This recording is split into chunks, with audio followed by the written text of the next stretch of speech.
All right. Good morning, everybody. Good morning. All right. Good morning, everybody. Jiggly says, I'm worried about Mario. Don't be worried about Mario. He's just been busy. And I hate to say it, but yeah, Cameron's been busy as a squirrel trying to shed a pineapple. He's probably not going to be back with us for a while. So it is Friday morning, Firearms Friday, right to keep and bear arms, right? Right. All right. So we are going to start off this morning talking about, y'all, if you're not already familiar with Not the Bee, you got to check out Not the Bee. But we've got this article from Not the Bee, and this is a big deal. Okay. Leftist gun group note written on bullet that killed Charlie Kirk to recruit students at Georgetown University. So real quick, this background, this image right here that I used for the thumbnail says, "Hey, fascist, catch." Right? The only political group that celebrates when Nazis die joined the John Brown Gun Club. So John Brown is essentially the original leftist terrorist, right? Lefties like to frame John Brown as, a 2A advocate who was also anti-slavery. And in all fairness, that is technically correct. But make no mistake, John Brown was a terrorist. John Brown just went around the country murdering people. Right? He's part of the whole Bleeding Kansas narrative. And the John Brown Gun Club, in particular, is not only are they a radical left-wing organization, in particular, they are an Antifa associated group. Right? John Brown Gun Club and Antifa are inextricably linked. We'll talk about this a little bit more tomorrow evening, but the history of left-wing terrorism in this country is long, it's extensive. You got the John Brown Gun Club, the Black Panthers, the KKK, Planned Parenthood, right? Organized terrorism in this country is exclusively the province of the left. Now, something that's interesting, you've heard me certainly, and I'm sure you've heard several other podcasters mention that, the lefties, they're running these narratives that that terrorism and political violence have long been the province of the right, and it's only just this year that has started to change. But go and look at the numbers. Go and look at those studies. They include none of the BLM violence, right? Some of them don't even include any of the several assassination attempts on Donald Trump, right? In fact, I would go so far as to say that the available anecdotal evidence suggests that if Charlie Kirk's assassination were not essentially the reason that people are having the conversation about who has more violence, that it would not be included on the list as a left-wing motivated political attack. The way they get away with it is they don't count things that are obviously left-wing violence as left-wing violence, and then they go and take all the numbers from ridiculous places like, oh, there was a member of the Aryan Nation who killed another member of the Aryan Nation in prison, and that gets counted as an instance of right-wing violence. Right? So the numbers, when they tell you that the right is more violent, it's such a transparent lie that you're not dealing with a serious person. Right? If you're hearing it from a podcaster, a news host, a talking head, then you're hearing it from somebody who's either a professional liar or directly a Democrat propaganda agent. But I repeat myself, right? So And then if you hear it from just an average citizen, right? Your liberal aunt, your shitbirds on X, on TikTok, Instagram, wherever, anywhere you get your daily spout of leftist spill. Then what you're hearing is either somebody who is clout chasing, just trying to grab a hold of that clickbait headline, or more likely, what you're dealing with is an idiot. Somebody who went to college and got a non-productive degree and spent an entire academic career mounting student debt and being told that the patriarchy is the reason that they can't have my God. I mean, the claims, man. Right? We had a big old fat black woman on a talk show recently with a bunch of other big old fat black women saying that white supremacy is the reason black women get fat. That the stress of living in a world that includes racism somehow overrides the expectation of self-control, self-discipline, and just put the Twinkie down, Shaquita. Just put the fucking Twinkie down. Right? Black coffee. No fat, no sugar, just black coffee. It's delicious. It's good for you. Go. So, the John Brown Gun Club. John Brown Gun Club at Georgetown University in Washington, D.C. is advertising for new members by using one of the phrases written on the Charlie Kirk assassin's bullet casing and proclaiming that they celebrate the death of Nazis. And remember, when these people say Nazi, what they mean is just run-of-the-mill, perfectly average conservative, especially if you happen to be a straight white male Christian. They're talking about you in particular, and more broadly, anybody that you would voluntarily associate with. That's what they mean when they say Nazi. They don't mean National Socialists. When they say fascists, they don't even understand what the word means. Right? It should strike you all as hilariously ironic that the people who are interested politically in large government with strict government control and cooperation with private sector, essentially obliterating the divide between private and public sector and making every business a government interest. Those people are the ones who are calling you, my audience, the small government, small L libertarian, conservative, right, American. They're calling you fascists. Timonian, correct. It would be ironic if it wasn't on purpose. That is correct. That's one of those never forget things, is when the left says words, they are lying. And they are doing it because they have no principle, they have no moral grounding. The only North Star is destruction. To identify what is beautiful and make it ugly and horrible. Make it repugnant.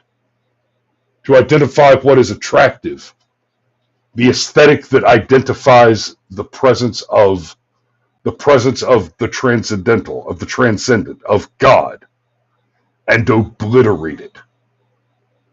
So, how is this not a terrorist threat? The John Brown Gun Club is a left-wing gun rights group named after the 19th century anti-slave fighter who tried to initiate a slave revolt in the South by capturing the United States weapon arsenal at Harper's Ferry, Virginia. The John Brown Club aims to organize leftist militias to counter what they believe is right-wing extremism, aka normal American Christian dads like Charlie Kirk.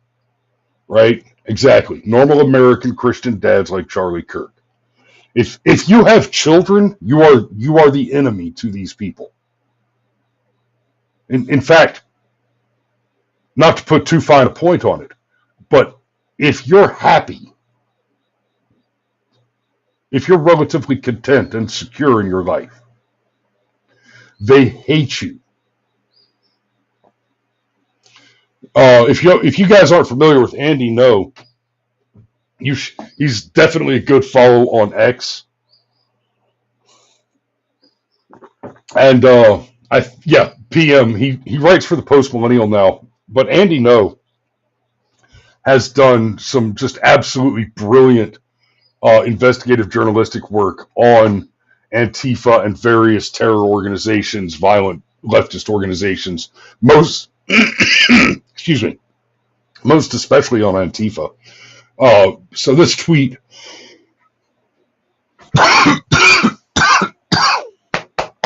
Oh, excuse me, guys. I apologize for that. So this tweet, when you see something come out of Andy No, a post on X, an article, I promise you, he is bringing the receipts. You can take it to the bank. He says, yes, people are focusing a lot on the Socialist Rifle Association, which is also another problematic leftist terror group. Still, they should also know that the John Brown Gun Club, which is an even more extreme far-left militia, has been linked to several domestic terror attacks. That group is part of the Antifa network. In 2019, the Antifa gunman who tried to blow up the Tacoma, Washington ICE facility was a member of the John Brown Gun Club. Willem Van Sponson refined his skills in making a homemade unregistered rifle in the group. He sent an Antifa Bella Ciao manifesto to his comrades before the deadly attack. Unlike Tyler Robinson's parents, they didn't contact the police. Because remember, the only reason we got Tyler Robinson after he assassinated Charlie Kirk is because his mommy and daddy turned him in. Right? In 2025, the Texas Antifa members accused of shooting up the ICE facility in Alvarado, in the Alvarado shooting one officer in the neck, were revealed to be members of the Elm Fork John Brown Gun Club. There you go, mugshots galore. And, it's in the cold, dead eyes, the purple hair. These are spiteful mutants. The only thing that surprises me about these faces is the lack of septum piercings. Maybe they, in fact, this one,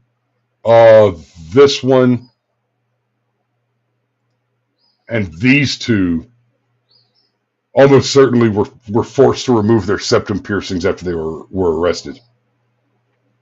And they go on to say, in case you need further proof of their left-wing affiliations, the John Brown Gun Club is closely allied with Antifa and Trantifa groups that fight for transgenderism and Marxist revolution. So you've got the Phoenix Anarchist Association. Our defense is our own. Armed queers fuck the state. Wow. Just wow. And you got Rose City Antifa talking about joining Collective, spelled with two Ks, which is kind of it's basically Twitter for hang on, I'm getting told mic check, son of a bitch. Thanks, Alex. It's basically Twitter for commies, right? Look, you know what? Twitter for commies would be fine, except that this is more like Twitter for commies to organize. If they want to go on a social media platform and run their mouths, y'all, I cannot stress this enough. I want left-wing nut jobs speaking. I want them posting their psychotic shit on X and Facebook and wherever, because quite frankly, I need something to talk about, right? I need content for this channel. And one of the easiest things to run clickbait through is psycho lefties, so that we can talk about, psycho lefties. But what's heartbreaking, what's difficult to deal with intellectually, psychologically, morally, ethically, aesthetically even, is that the reason it's worth talking about these psycho lefties, right? The reason that they make for good content is if it bleeds, it leads, right? We all want to hear the puppy dog story, right? I love a little feel good clip on any of the socials. Oh look, the 6-year-old girl got a puppy dog for Christmas, and aren't they just beautiful playing together? And that's wonderful, and it warms your heart. And you might share it, you might not. But if it bleeds, it leads, because that feel-good story about the old veteran that got the new hearing aids, and now he can listen to music and get up and dance with his wife. Yeah, it's a feel-good story, and it might even make you a little misty. Like, hell, I just made that one up off the top of my head, and I got a little misty thinking about the idea of it. But at the end of the day, it doesn't require anything. Right? You see the feel-good story. Oh, hey, there's a headline. They just lit the Christmas tree downtown last night. Awesome. Do I need to run out and tell somebody? Right? No. But when the enemy is actively murdering us in the streets, you need to tell people. You need to let your friends and family know, hey, guys, did you hear about the Charlie Kirk assassination? Maybe think twice before you go to certain rallies, because terrorists are targeting those rallies.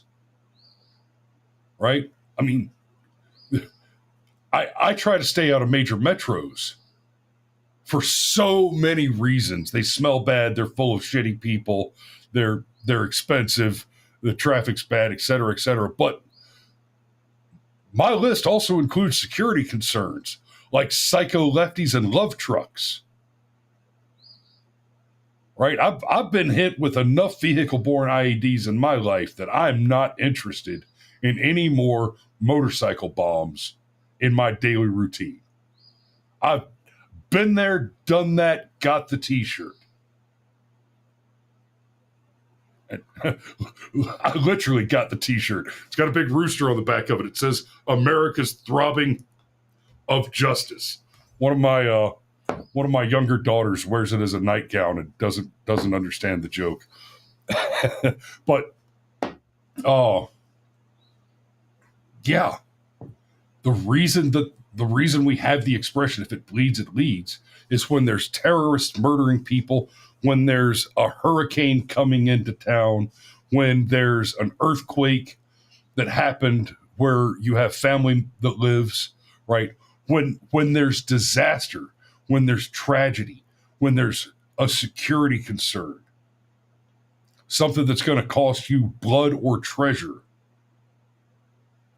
Well, now the story is personal, and it requires you to take some action, to engage in some preparatory maneuver. Right? You got, maybe that's stockpiling toilet paper, or maybe it's just, putting a couple of cases of, MREs under the deck where you can access them when the shit hits the fan. Right? I ain't gonna lie, man. When Helene came through and knocked the power out for a week, thank God we're in a good situation, because my folks just happened to, they lost power for a day. We lost power over here for a week. So took the wife and the kids over to mommy and daddy's house, and they were good to go. But if it hadn't been for that, buddy, I'd have been busting out the hand pump for the well And it would have been nice to just drag out some MREs, right? And my kids may bitch and cry about, but the vegetarian omelet MRE is the best because it comes with it comes with M&Ms, Daddy. I want that one. And you know, how much fun would it be to get all your kids sitting around in a circle like a bunch of dirty privates, trying to trade their jalapeno cheese spread for the last fatty cake out of the case? Okay, cool. Survival. Right? That's why if it bleeds, it leads, because the feel-good story doesn't require anything of you. The feel-good story doesn't, you don't call your mother, who may be a little older and isn't tech savvy or smart on scammers, and say, "Hey, Mom, I just read this article about these scam artists from India that are targeting old people, and I just want to make sure, I want to talk to you about it because, somebody might try to scam you, right? They might try to tell you that they're calling from Microsoft." Right? They like to lie to you and tell you they're from Microsoft because Microsoft's a known brand, trusted brand, and you might believe, hey, you know what? This is real customer service. Yeah, we just need you. This is Brian from Microsoft. I just need you to give me access to your desktop so that I can help you solve this problem that we're having right now. And then all of a sudden, your life savings has been redirected. Right? That's why the headlines lead when they bleed, man. So I think that's actually the end of this article.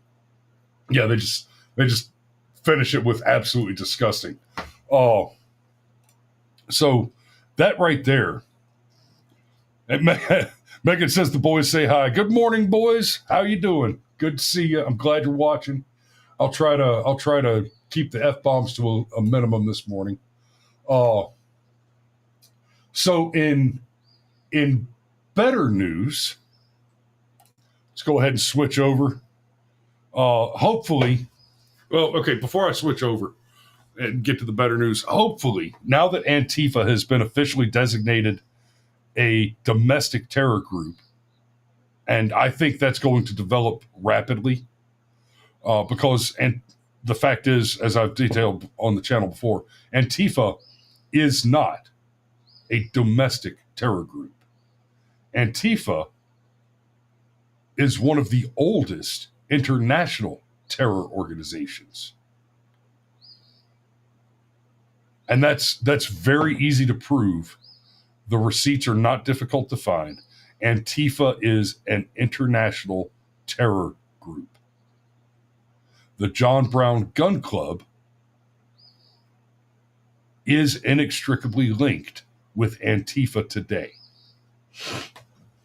So hopefully what's going to happen is groups like the John Brown Gun Club, the New Black Panthers, right, Planned Parenthood, are going to be exposed for their involvement with, support of, and funding for Antifa. And we'll see some additional arrests. Speaking of arrests, I'll probably get into this more on Monday. James Comey has now officially been indicted on several charges, including obstruction.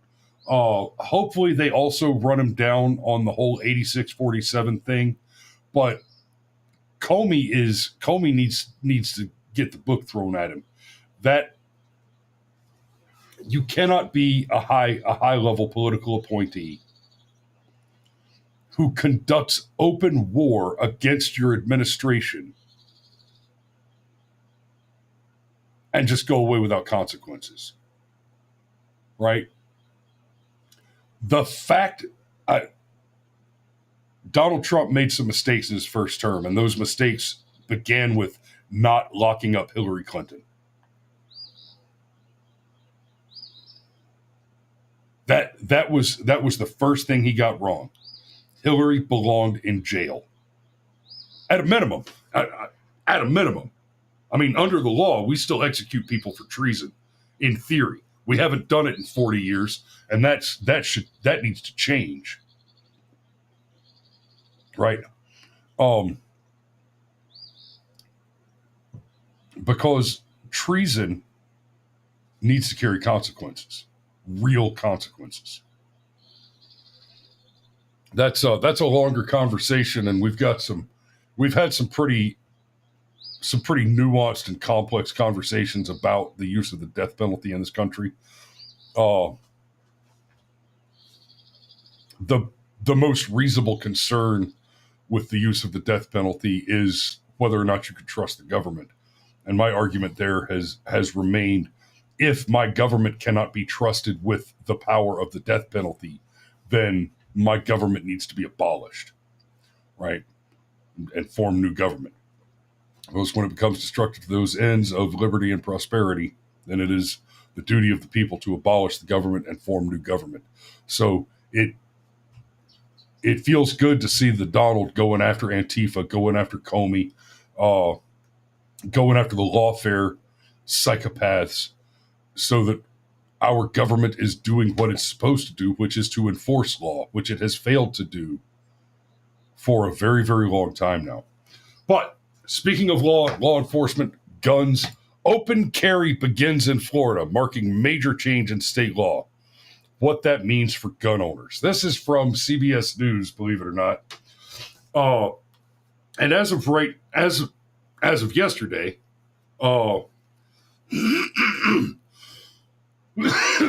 excuse me. As of yesterday, I believe. Oh, no, damn it. My phone's over there doing stuff. It's not supposed to be doing stuff. As of yesterday, Florida was one of the several constitutional carry states, and we've talked about that. The use of that language, I don't like the term constitutional carry, because constitutional carry would essentially be, if we had constitutional carry, it would simply be, oh, there are no gun laws. That's constitutional. Right? I've said this before and I'll say it again. This Second Amendment is very clear, shall not be infringed. Unlike the First Amendment, right?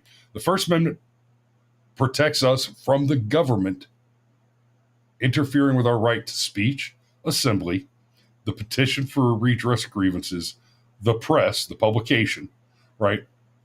And, religion, and a little aside, for many of us for many people, it seems a little odd that the practice of religion is included with speech, the press, the petition, but it's the assembly piece, right? So inextricably woven to your right to the free practice of religion, because religion is a necessarily social institution. I don't care what faith you are, with the exception of a few kind of solo practitioner type Wiccans, pagans, heathens. Your religion generally, by the wide majority, involves assembly, right? Going to church or shul, etc. And that's why that's in the First Amendment. But I digress. The First Amendment says that the Congress shall make no law which infringes it, and lists those 5 rights. The Second Amendment says the right of the people shall not be infringed. Now, why is that important? Why is that linguistic distinction important? A narrow and strict interpretation of the law says, and this was historically the case, that the federal government cannot interfere with those rights which are enumerated in the First Amendment. But historically, at state levels, we have had preferred religions, and more commonly dispreferred religions. Most of the New England states had in their original constitutions, and most of them have removed it now, but they had in their organizational founding constitutional documents that Catholics could not hold office in their states, right? That has changed for most of those, but not all of them. Point being, it is tolerable under the First Amendment, at least in legal theory, for a state, right? The state of Georgia could, in theory, outlaw using the fuck word in public. Just say it's a third-degree misdemeanor, citation, $50 fine, don't drop the F-bombs in public. And that would not be the Congress making a law, not, in theory, a violation of the First Amendment. Second Amendment. And the states had to all sign on to this to be a part of the Union. Excuse me.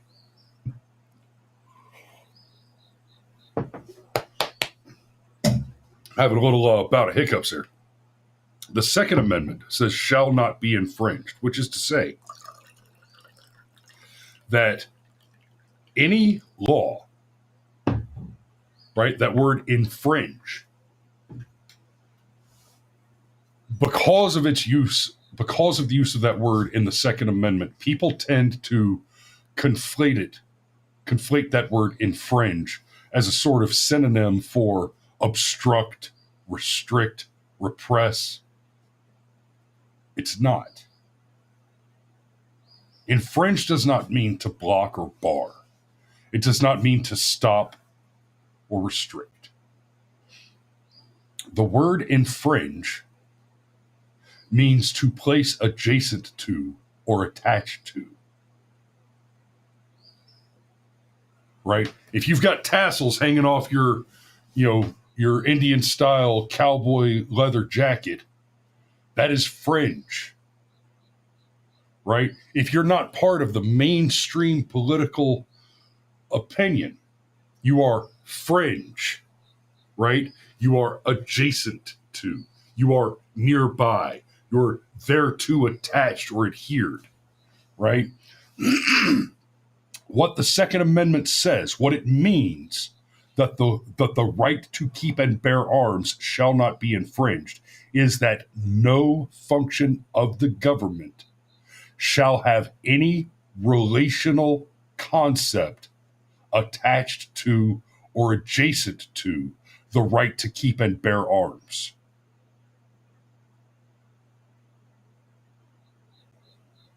What it really means is that every law that mentions your right to keep and bear arms, in any way, positive or negative, is an unconstitutional law, is an unlawful law. And every signatory, every voter, every sponsor of any law which in any way is related to the keeping and bearing of arms, has committed the crime of breaking their oath of office. Every public official who has ever sponsored, endorsed, voted on, or been a signatory to any law which in any way references your right to keep and bear arms is a criminal who has committed the federal felony of breaking their oath of office, and even more reprehensibly, of having taken it in bad faith to begin with. This is intolerable. But Florida's moving in the right direction. Open carry officially begins this Thursday in Florida, marking a significant change in the state's gun laws. So don't be surprised if you see some people with a pistol on their hips at your local grocery store. And this is always stricken me as amusing. Florida, you'd kind of expect Florida to have been one of the earliest adopters, right? Right now we've got I haven't looked at the number in the last couple of months. We had a spate of newly arisen constitutional carry states where they've done away with licensure, and it's, oh, you're an American citizen? Yeah, strap on a pistol, son. Go thee in heels. Do it right. Right? Strap it on. Hide it under your Hawaiian shirt like most of us do, and be armed, because you understand rights come with responsibilities, right? Now, and I'm gonna do this real quick and then wrap it up. Rights come with responsibilities, right? Your right to keep and bear arms comes with a significant responsibility. I'm not just talking about the responsibility of being a good shepherd of your armaments, right? One of the responsibilities, one of the expectations, if you're an armed citizen, is that you practice gun safety. You practice, right? You train, practice your marksmanship. Study tactics, study strategy, right? Right. Generals study strategy. Good generals study tactics. Great generals study logistics. But it's not just the responsibility to make sure that your kids are safe and they're not going to play with your guns and hurt themselves, that your guns are kept in good working order and they're not just sitting in the shed, rusting in the rain, because we don't want that shit. But no, the reason you have a right to keep and bear arms is because you have a responsibility to provide security for your family, and you have a responsibility, on occasion, to water the tree of liberty with the blood of patriots and tyrants alike. And now that quote refers to the need on occasion, if the government has become intolerably corrupt, to rise up and overthrow that government, to abolish it, and to form new government. Yes, that is one of the reasons. That is one of the reasons that we have the Second Amendment. But there's another one that is not unrelated. The United States does not get invaded. Vladimir Putin went across the border into Ukraine, and there's a lot to be argued about motives and the politics there, but the technical, the strategic and tactical. Putin invaded Ukraine. What was the very first thing that they did in response? What did Volodymyr Zelensky do almost as soon as the first Russian boot crossed the Ukrainian border?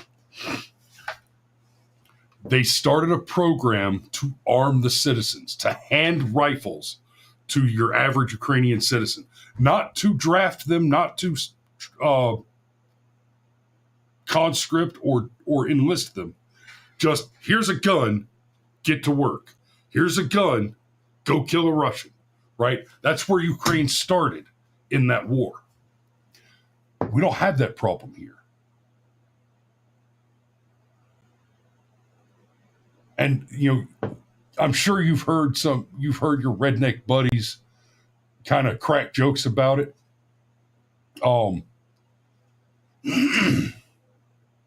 But the fact is, if you try to land on the beaches of Savannah, Georgia, or even over in SoCal,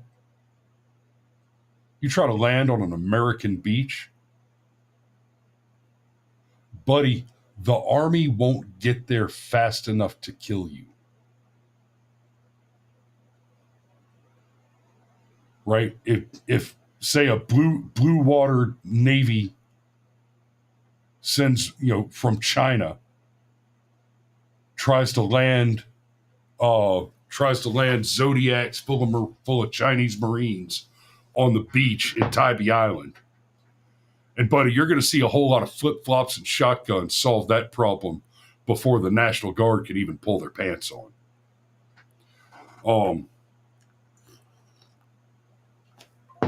That's why that's why the Second Amendment matters so much. So, congratulations, Florida. I'm glad you finally got your shit together and joined the rest of us in the free world. Welcome to the party. That, we were already well over 50% of the states. The last time I checked, we were at like 27 or 28 states. Let me check. U.S. constitutional carry states. Current.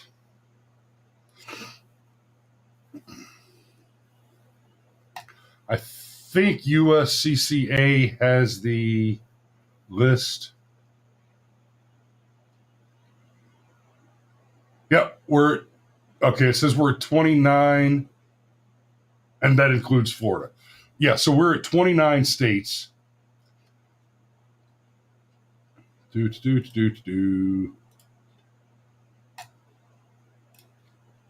Currently 29 states. Here's the list. Alabama, Alaska, Arizona, Arkansas, Florida, Georgia, Idaho, Indiana, Iowa, Kansas, Kentucky, Louisiana, Maine. It says permits recognized. So, Georgia says for 21 or 18 for members of the military. That's important. That should be everywhere.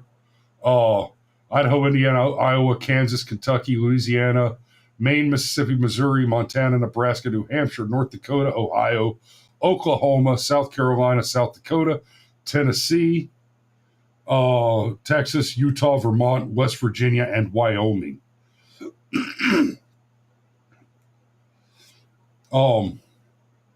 So, and the majority of those are PC 21, which means they can carry without a permit.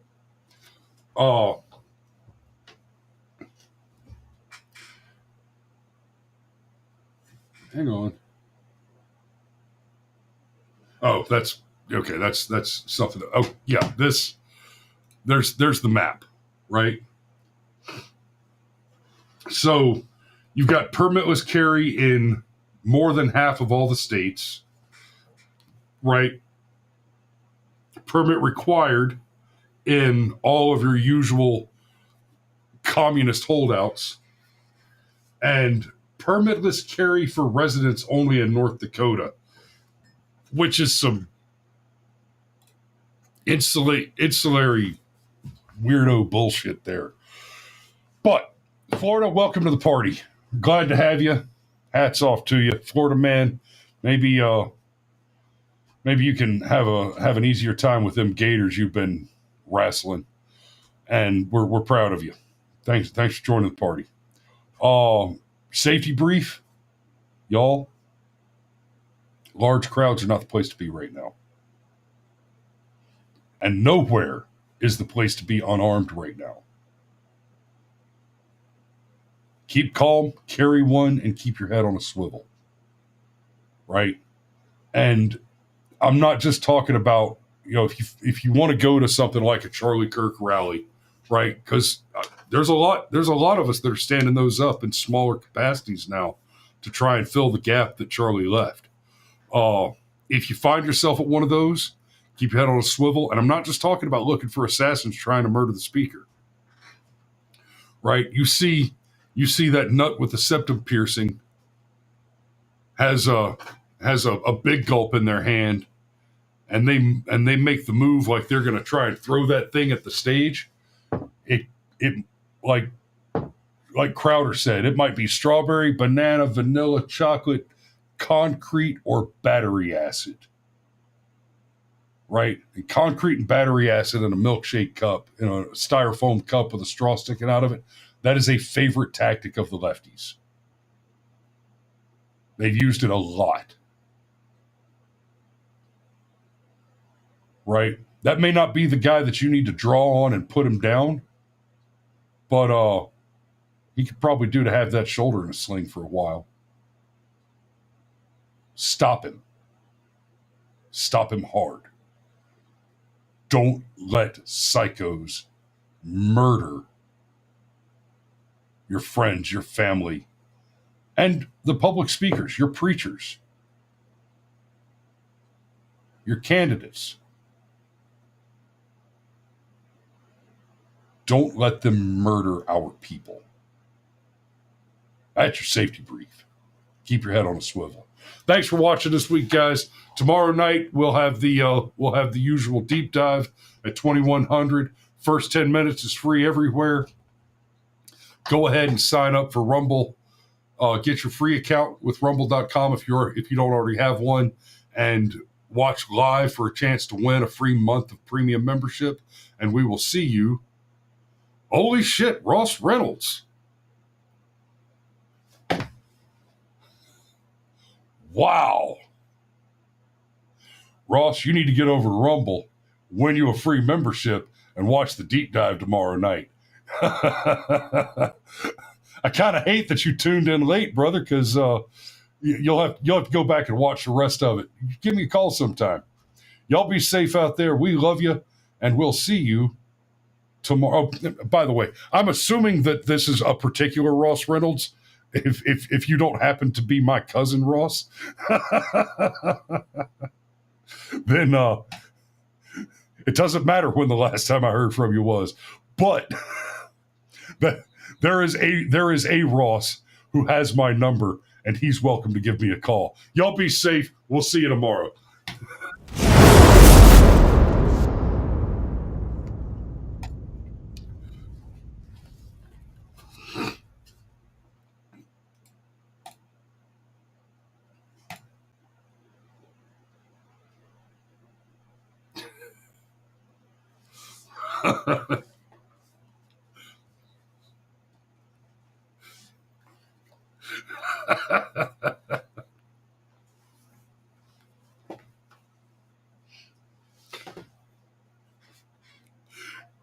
Okay.